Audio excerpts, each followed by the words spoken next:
We're really excited to talk to you about all the great enhancements that have been made to Inventor 2023.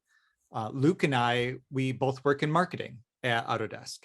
And you also have Thomas Fitzgerald on the call. He's from KETIV. He's going to help answer some of your questions throughout the webinar.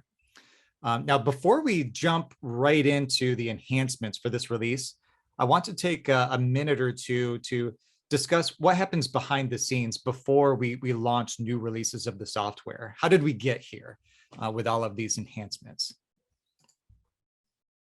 So the product team, the Inventor product team, works really hard around the clock across the globe on the new enhancements that come in for Inventor. So it really is just a massive amount of work because they engage with those of you who are using the software constantly in every market that we're serving.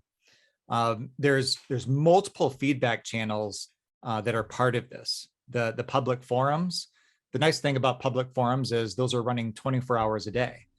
And there's also Autodesk University, which most of you are already familiar with. Hopefully you know Autodesk University. If not, then that's something that you want to get involved with. And the feedback community for those of you that enjoy beta testing new releases of the software. And then some of you also engage in one-on-one site visits with us. In all of this feedback feeds into a structured process for capturing all of it. And then those interactions with you help to shape the enhancements for each release of Inventor. For example, we know that performance is always a high priority. So we've been throttling on performance every year for the past 5 or 6 years. And then just do it items are some of the most popular enhancements that many of you have asked for. And we have some of those that we're going to talk about today. And there's a ton of research that goes into the modernization of the interface for productivity. And then model states, this is something that was launched last year, and we've continued to include enhancements to it this year. And then interoperability with other CAD software is something that we know is important. You're going to see what we've done with Revit data exchanges and Fusion 360 for downstream workflows. And now, another thing to remember is that the enhancements don't show up just this time of year in the spring. We have point releases that show up in the summer and the fall. And even those point releases have more than a couple of dozen enhancements. This 2023 release has over 100 enhancements, and most of them have been driven by you. So continue to use the Inventor Ideas page, the Inventor forums, register for events like Inside the Factory and Autodesk University. We love to hear from you. It absolutely does make a difference. And speaking of ways to interact, we have our first poll question for you. Christina, were you going to bring? Okay, thank you. The first poll question, how do you interact with Autodesk? Is it through the Inventor feedback community? Do you use social? Have you been to Autodesk University? And then again, the Inventor forums and Inventor ideas. And take note of these. If any of these are unfamiliar to you, then take note of them. And I think actually, Luke, I don't think we sent a handout. We do have a handout that includes links to all of these. Maybe that's something that we can get out to everyone that's on the call. So we had both poll questions up at the same time.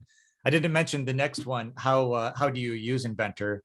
It looks like almost all of you are users of Inventor full time, and then we have some CAD managers as well. So thank you. All right, let's take a look at our first slide, Luke.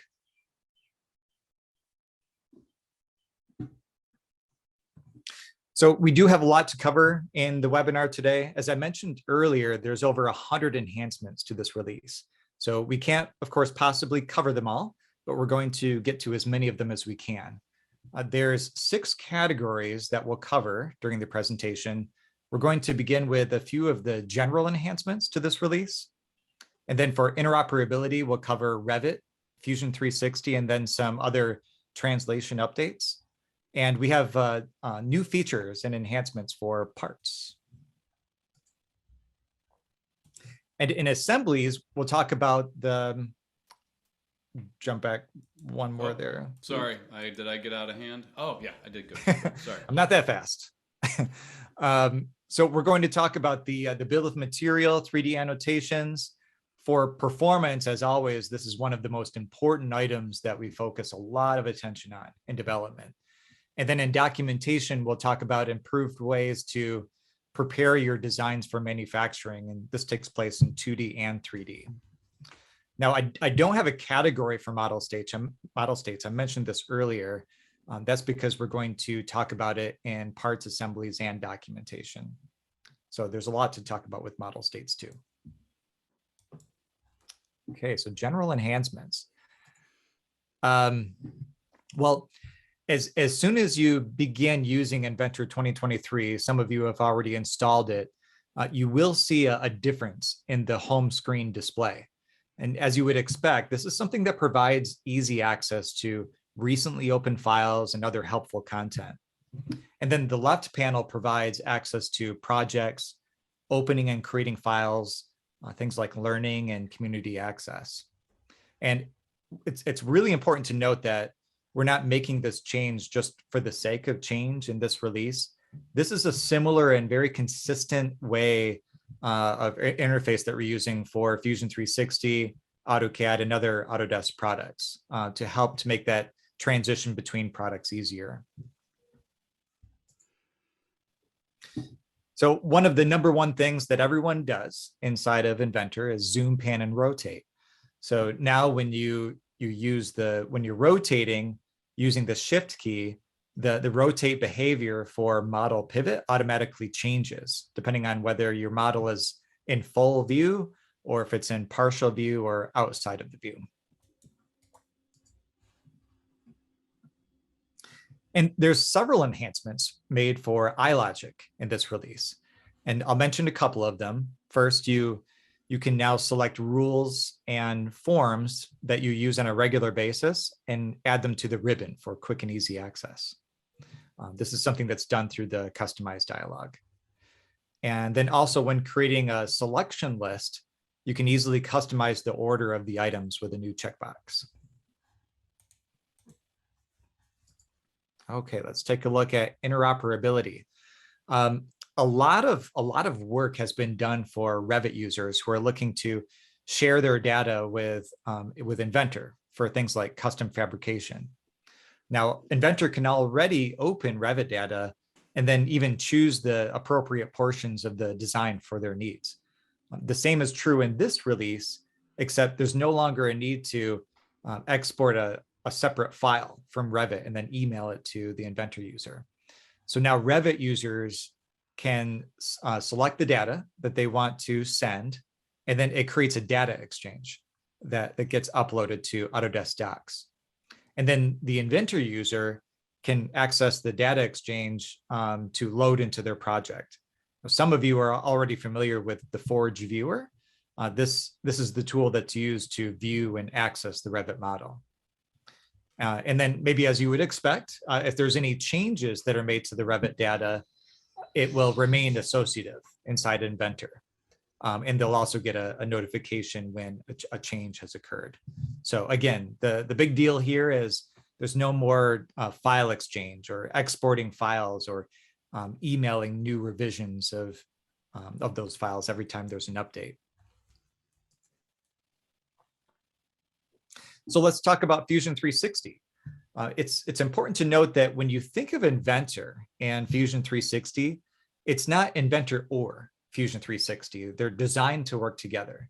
So we created a new ribbon that helps you to access the Fusion 360 capabilities with your Inventor model.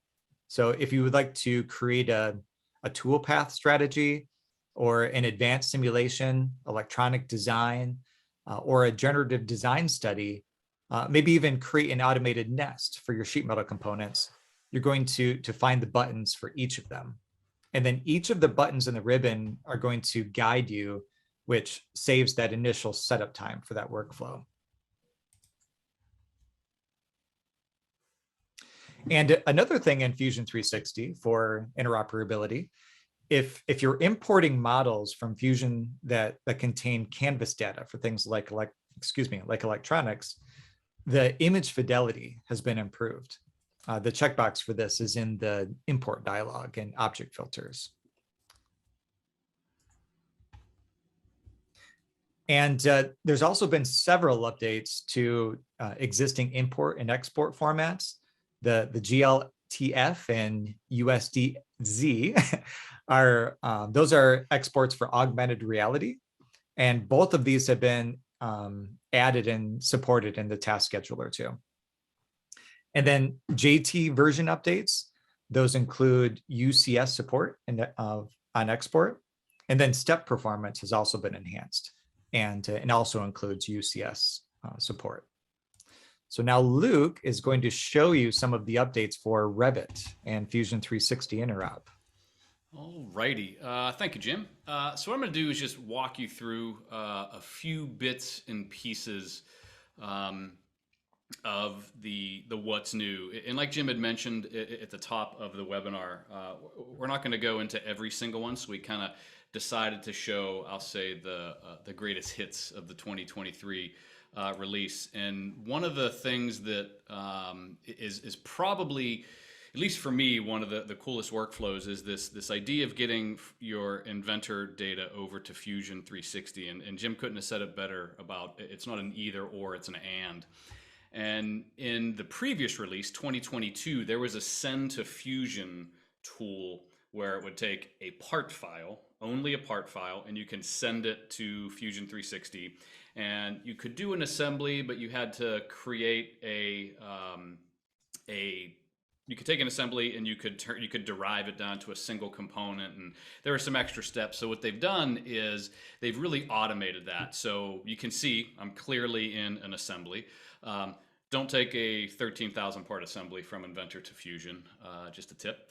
But what we want to do is we want to selectively choose when we want to take things from Inventor to Fusion 360, because Inventor is obviously going to do really well with really large assemblies. But what Fusion is going to allow you to do is collaborate with other people on the team and do those workflows that Fusion actually does rather well. So one that comes to mind is simulation.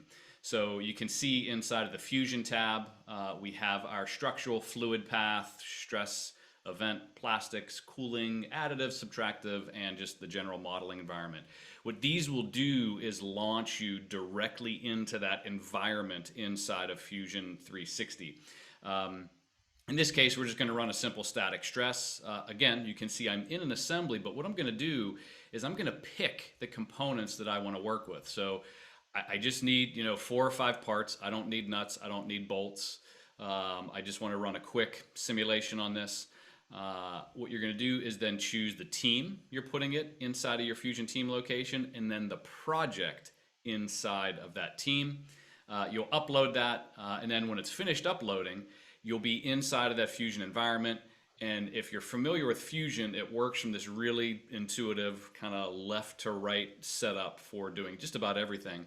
So you can set up that study, apply materials, add constraints and loads, contacts, adjust the mesh, and then ultimately start to interpret those results. So once we set up those constraints and loads and meshing, you can see we then have the ability to, again, interpret those results and then make any design changes that are necessary.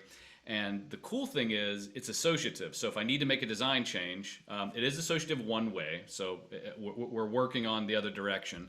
But if there's a design change that's needed, I can make an update inside of Inventor and then send a new version of this over. And all of those conditions, whether it be simulation, generative, CAM, will automatically update based off of the new geometry that is sent over again from Inventor. So that is the send to Fusion. We're calling these one-click workflows because you really can, with a single click out of Inventor, you don't have to worry about simplification, or you don't have to worry about doing any derived components. You can pick what you want and send it directly to Fusion 360. So the next one I want to talk about is the Revit connection. And this one's really exciting because if you've been paying any attention to what we've been doing the last few years with our AEC connection, it's been getting deeper and deeper and deeper, whether it's sending from Inventor to Revit or from Revit to Inventor, whichever direction. And this really completes that workflow. And what you're going to see here is inside of Inventor, we're going to decide what we want to share.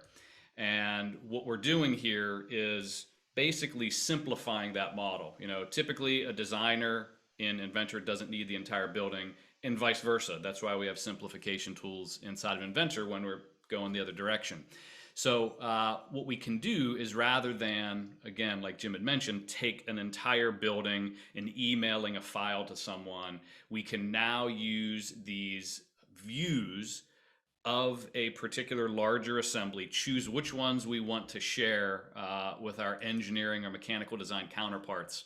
And then what we do is we use that Forge viewer to then make those decisions on what we want to bring over. You can see here that we have multiple options. That didn't work the way I wanted it to. Let me jump forward to right where I was. There we go. You can see we have multiple options. And again, you would never probably need the entire building to do certain things. So what we can do is we can choose the very specific portion we want. In this case, we want this production B. We're going to put that in Docs, and then right inside of Inventor on the Collaborate tab, you should have a brand new data exchange tool. That data exchange tool allows you to browse out to Autodesk Docs. You can zoom, pan, rotate, measure, explode, do all the things you want to do that are really cool with the Forge viewer. And then you can ultimately load that into the Inventor environment. Once it's loaded, you can see there in the browser, you get a node. So that's where you would see those lightning bolt updates if a change occurred, and you can hit update to gather new information. And now we can start to take charge of what's happening with that design. And in this case, I'm going to add in some additional mechanical components around it to make sure we have the fit and clearances that we need. And this could be large scale like this, or it could be smaller scale individual components. It doesn't have to be entire machine lines. So you have lots of flexibility when working with Revit and Inventor together with the new data exchange tools. I think we're going to jump Luke. right into part modeling enhancements. There you go, Jim.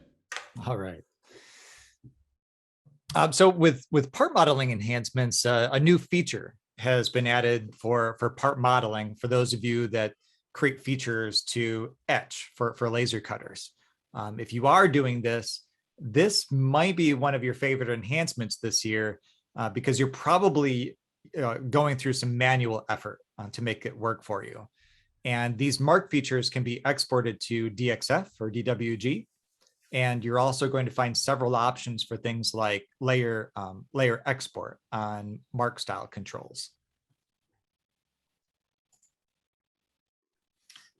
And also for part modeling, likely you've had this happen to you at one point or another, where you edit a feature that's higher up in the model tree that's used for a sketch projection, and that relationship becomes broken or orphaned. Then you have to go to those sketches and repair or delete those broken projections. And sometimes the geometry you need to access is difficult to locate. So now there's one-click selection for broken projections, and you can quickly delete all of them, all those broken references. And then standard eye properties and custom eye properties can now be used in a part model sketch text. And dimensional tolerances can be applied to sketch dimensions per model state.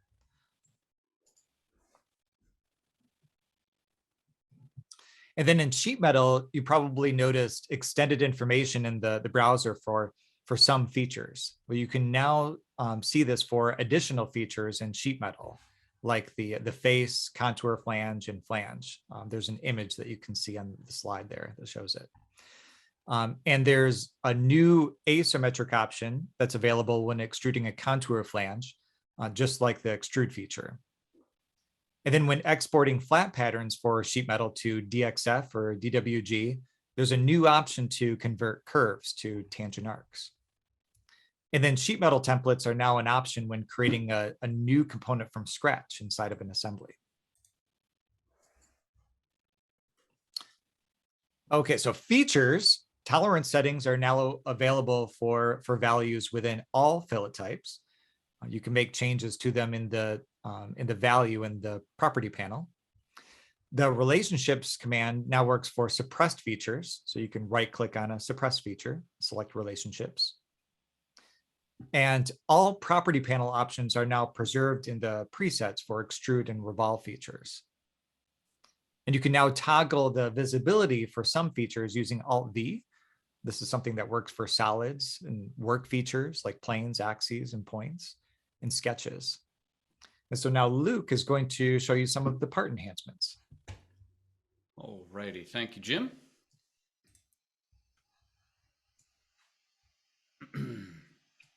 So a couple of the things that we want to review, again, we're not capturing every single one of them, but this new mark tool is really designed for, like Jim had mentioned, those of you that are doing any kind of laser etching perhaps on your components, because traditionally the question has come up the couple times we've presented this is, oh, isn't this the exact same thing as emboss and engrave? And the answer is no. So emboss and engrave actually adds, I'll say, a lot of weight to a component depending on how much you're doing, but it's actually adding faces and edges all the way around, whether you're doing an emboss or an engrave, you're actually adding a lot of weight there. What this does is it uses, in this case, we're using a piece of text and that we can position, and we have two options. We can mark the surface, so it's only going to be on one side, or we could mark all the way through.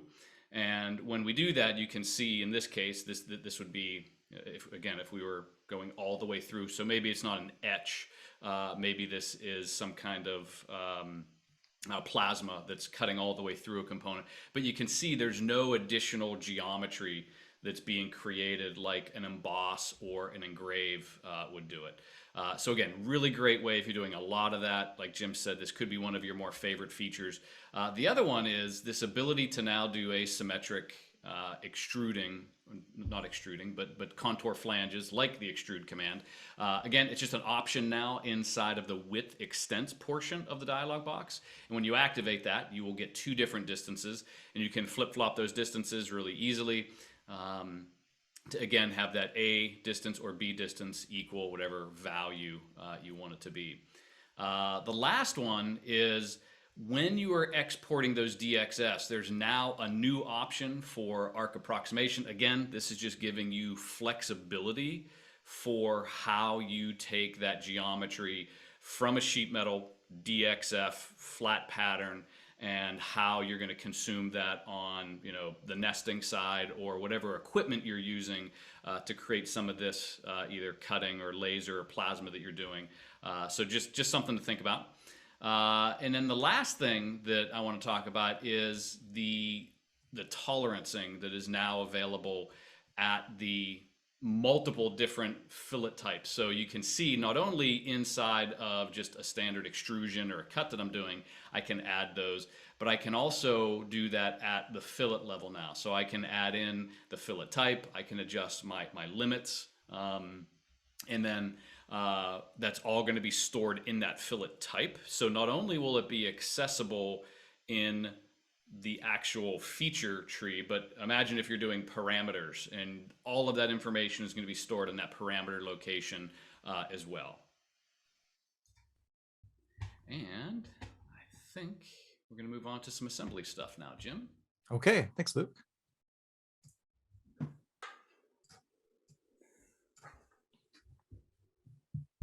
So for bill of material, a new BOM setting option was introduced in this release that lets you control zero quantity visibility and item number sequencing. So if you're using model states and one of the parts has a quantity of 0, then you might not want to show it in the BOM. You can now control that setting. And then you can also decide whether the item numbers are going to remain the same or renumbered per model state. And then some of the general stuff, quick update with with substitute model states. When you have one that's active, there were commands that were available that shouldn't have been. And so those are now grayed out. You can now suppress a constraint directly when editing it. It's done inside of the constraint dialog. And you can also rename any storyboard during its creation or when editing a presentation. Just simply right click on the storyboard title and select rename. And a new option has been added for video resolution settings. That's frame rate. The default frame rate is 15 frames per second. And you can now enter a value from 1 to 200. And there's a new checkbox to follow the pattern for bolt connections that are driven by sketch patterns.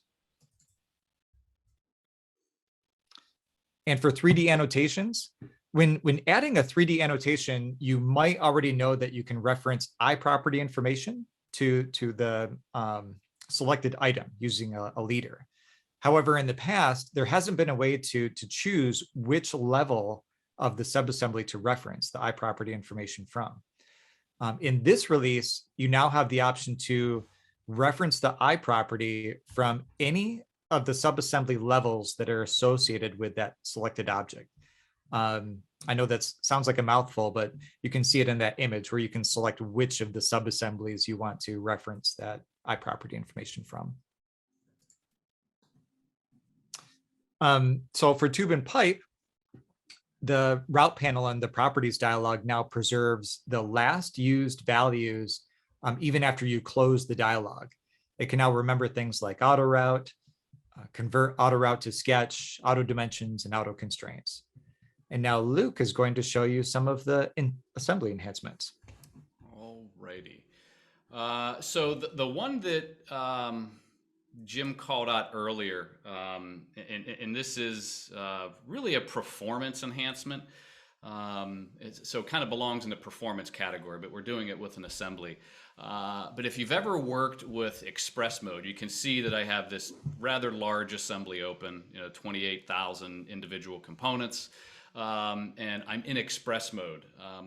A lot of times there would be some performance issues when you were adjusting visibility, kind of digging down into a model. And that's been remedied in 2023. So as you go through and you adjust the visibility of subassemblies or individual components using Express, you're going to see much better performance than you have in the past. The other thing too that Jim had mentioned is when we're dealing with different model states or when we're suppressing components. So it could either be a manual suppression that you're doing, or it could be you're creating model states that have different things suppressed in individual model states. That can potentially mess up your BOM. And by mess up, it's that zero quantity that happens. And if you're not paying attention and you have a drawing with a bill of material and everything inside of it, you could have some challenges there. So what we've done in this release to support model states even better is this ability to suppress or hide those components. So if you have multiple model states, when that particular model state is active, it'll suppress that particular component or subassembly or whatever it happens to be. And then obviously you may or may not want to renumber that BOM based off of whatever model state you have active. Again, lots of support for model states, so it kind of shows up in a lot of different locations. And then the other thing too that is really interesting is this ability to use spreadsheets. So if anybody has messed with model states since they've been around the last release or two, one of the real powerful things is this ability to build model states with an Excel spreadsheet.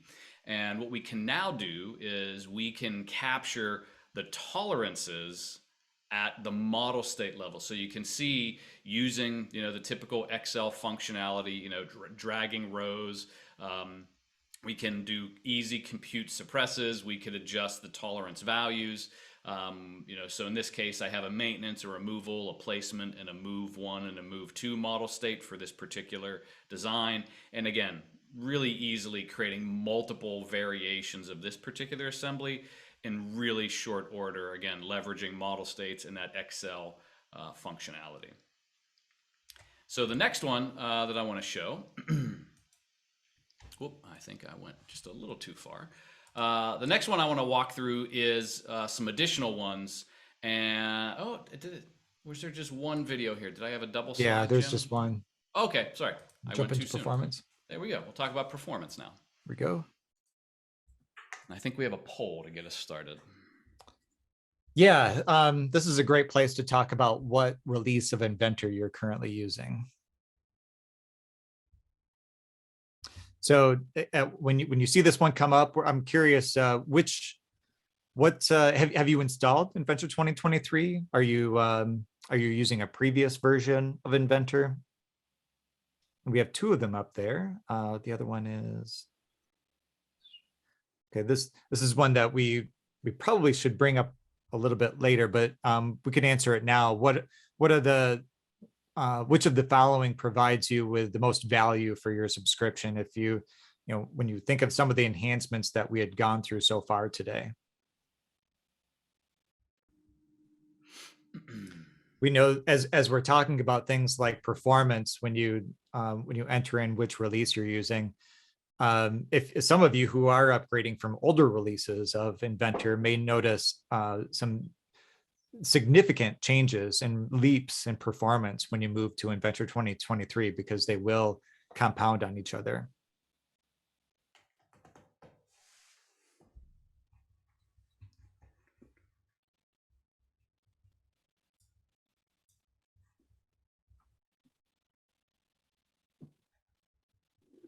Okay, well, it's good to see that quite a few of you have upgraded to 2023 already.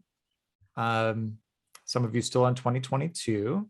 Like I said, you're going to see quite a performance leap if you're moving from example 2020. A lot on performance, as we would expect. We've noticed quite a few of you are interested in new features. Actually, that's come up in the Q&A one or two times today. So these are all real good to see. Okay. Righty, let's close that. And here we go. So for performance, once again, if you've been keeping up on what's new over the past 6 years, you've noticed this is a common theme. The development team has worked overtime to deliver on it. Now, graphics performance is something that you've seen a lot of improvements on over the years.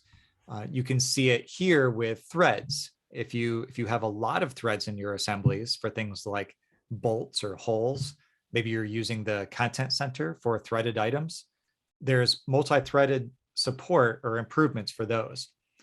So you're going to see a much better navigation experience. And if you have punch tool features in your design and you pattern them for sheet metal components, those are computed and rebuilt faster. And then some of you are using express mode in your assemblies. Well, changing the visibility of your components in express mode has been made faster, as you saw Luke show earlier.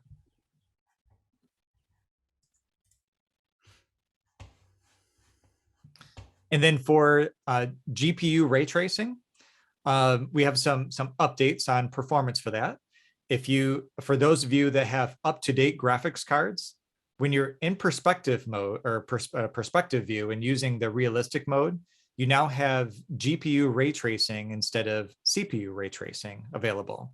It's a choice that you have between the two. And the GPU ray tracing is a much higher quality and more performant than CPU ray tracing. In fact, the low quality setting for GPU is the same quality as high quality setting for CPU.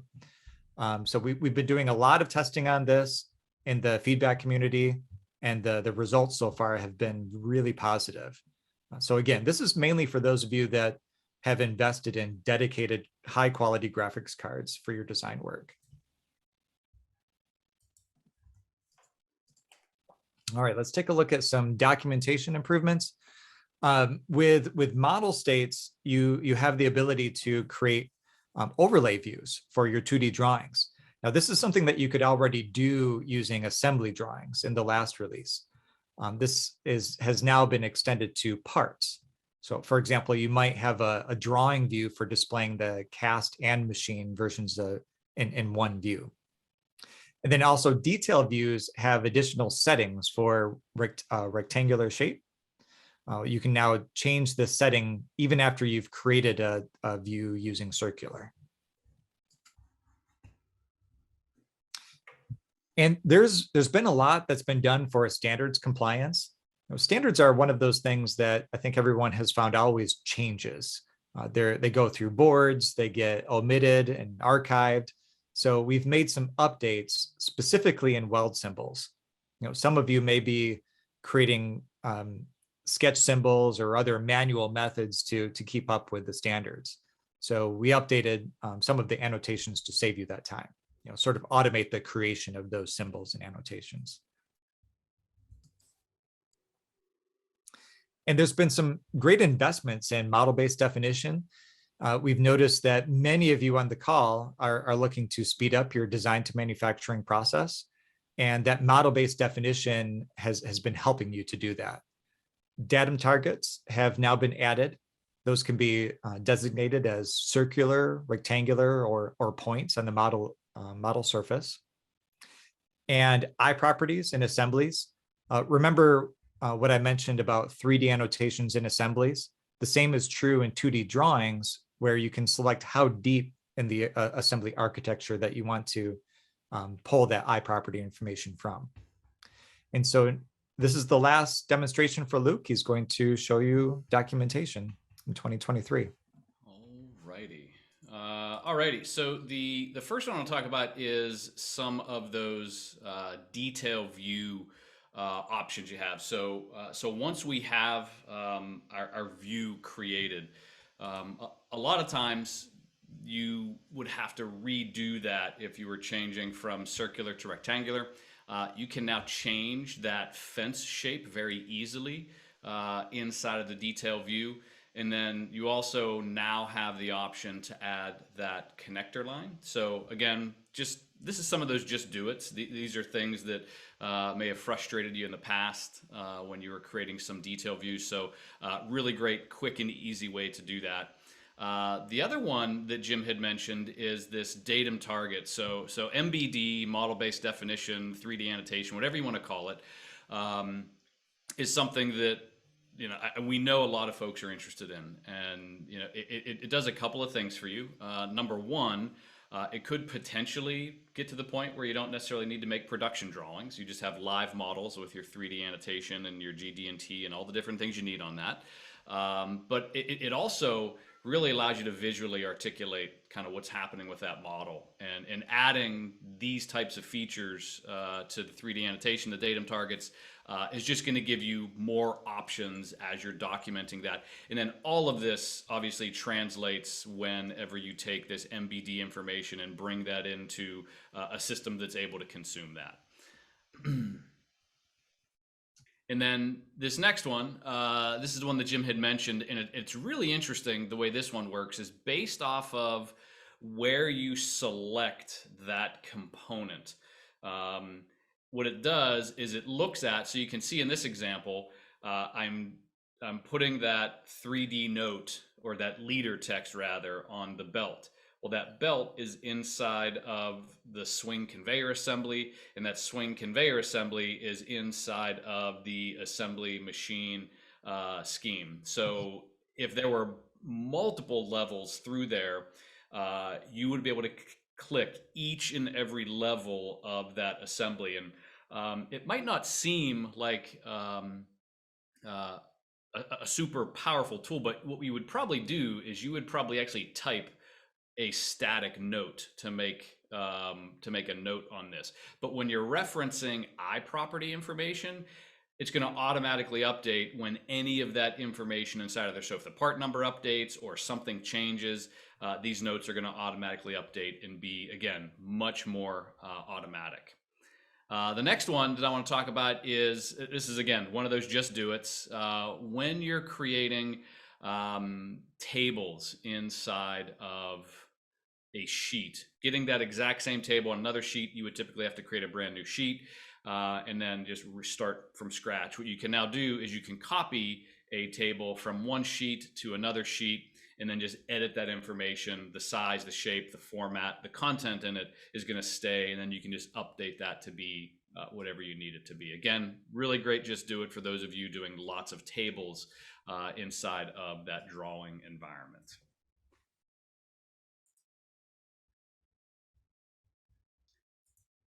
And we are wrapping it up here, Jim. Okay, sounds good. Yeah, like Luke said, just a couple of slides to wrap things up. We did touch on a lot of enhancements for the 2020 release. There's over 100 of them, so we didn't have a chance to talk about everything. We did talk about general enhancements found in the interface, orientation controls, and just a couple of them in iLogic. There's more that you might want to look into for iLogic that we didn't cover. And interoperability with Revit data exchanges and sending your models to Fusion 360 for other downstream workflows, and new part modeling features and enhancements. And then in assemblies, we talked a little bit about bill of material and 3D annotations, performance. Once again, that has continued to be a focus in every release of Inventor. And then we just talked about documentation, improved ways to prepare your designs for manufacturing. And then finally, you saw several enhancements too for model states that are used in parts, assemblies, and drawings. And we already went through that poll, so we can skip through that. Alrighty, there we go. One of our last slides here too.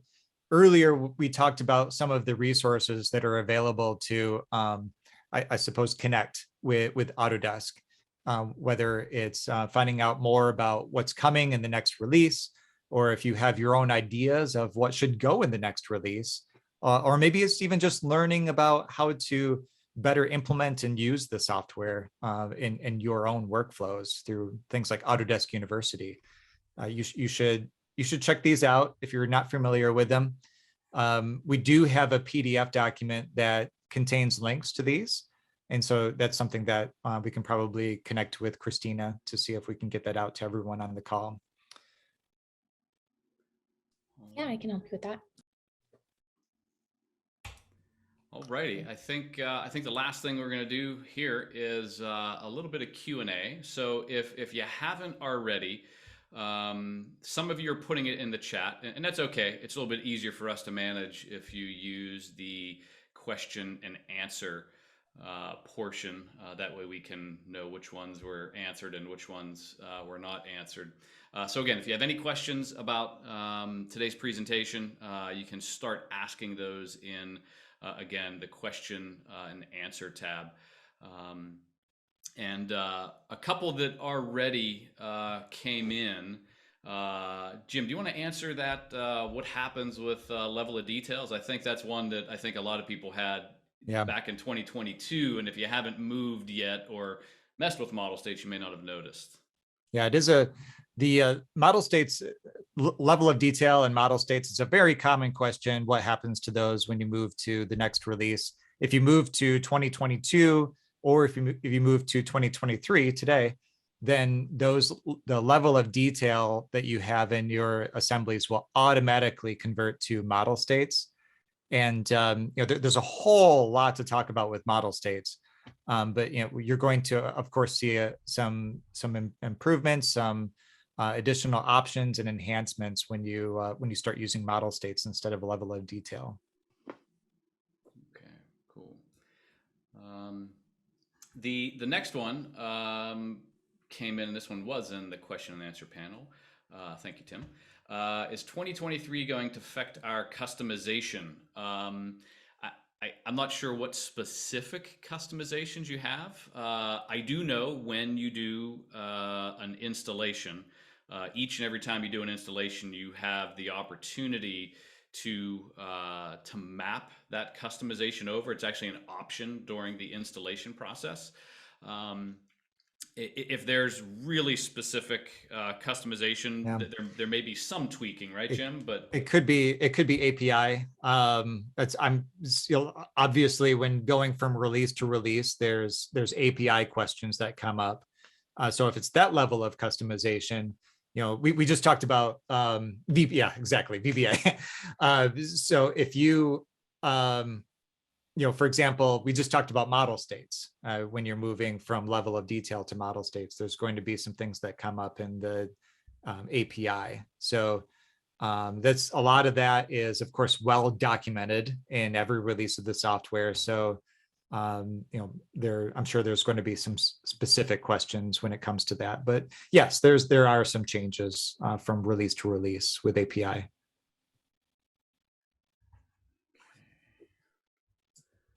let's see, there were a couple up above that. Looks like you answered the jog question.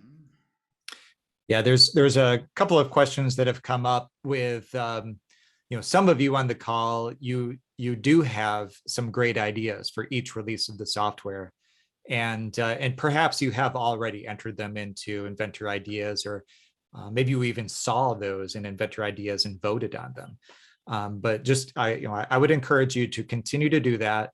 When we say that Inventor is driven by you, it really truly is. Almost every enhancement is driven by those who are going on the Inventor forums, are going into Inventor Ideas and putting these in. So just I would encourage you to continue to do that.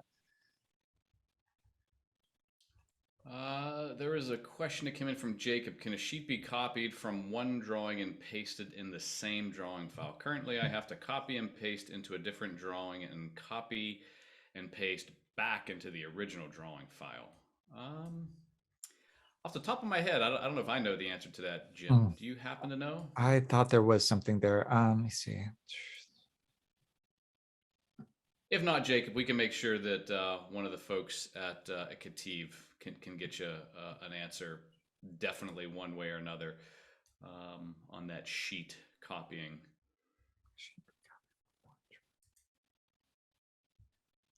I think that is, yeah. We'll get back to you, Jacob, on that. I think that has been enhanced. Okay. All righty. Any other questions? Again, just put those in the question panel. That would be greatly appreciated. We'll give it a couple more minutes here, and then if there's no additional questions, then we can wrap things up.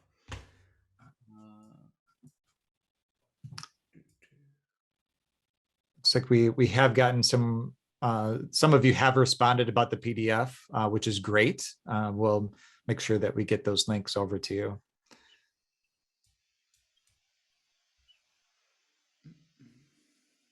And I think that, I don't know if we mentioned too that this is being recorded. This webinar is being recorded, so you can watch it later or send it off to someone else. One thing I did want to mention, it didn't come up in a question in this webinar, but it did come up in a previous one. And it was about that connection with Fusion 360. And I just want to clarify, I don't think I mentioned it when I was talking about it. So if you have the product design and manufacturing collection, whether you realize it or not, you have Fusion 360. It's actually available for you to install. So if you don't have access to it, talk to your CAD administrator or work with the folks over at KETIV. Someone can get you hooked up with that. If you have base Inventor, so if you're running Inventor Professional, not as a part of the collection, you do not have access to Fusion 360, so you won't see that.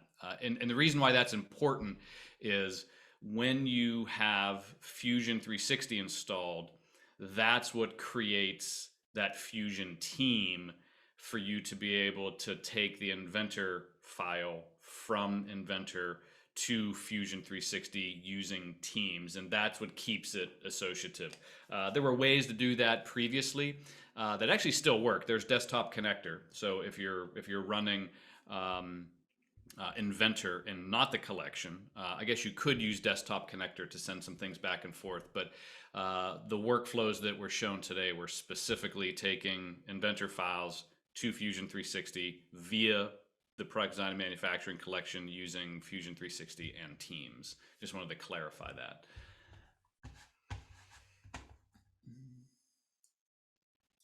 Alrighty, I don't see any additional questions. So if there wasn't anything else, Jim, that you had. Well, there's a common one that comes up too. As we were going through this, some of you may have noticed the GPU ray tracing slide, where we have traditionally been using CPU ray tracing and giving you the option for GPU ray tracing. If you're curious what that is, just ray tracing in general, and you haven't used it, it's just a really quick and easy way to create a rendering with different environments and lighting styles. And so if you haven't tried it yet, then it might be something that you want to try out. Okay, I don't see any additional questions, and it looks like some of our folks are starting to tail off, so they're probably wrapping up. So I think we're going to call it, Jim. Yeah. Well, Christina, thank you so much for joining us. We really appreciate it. Absolutely. All righty, everybody have a great day. Thanks, everyone. Bye.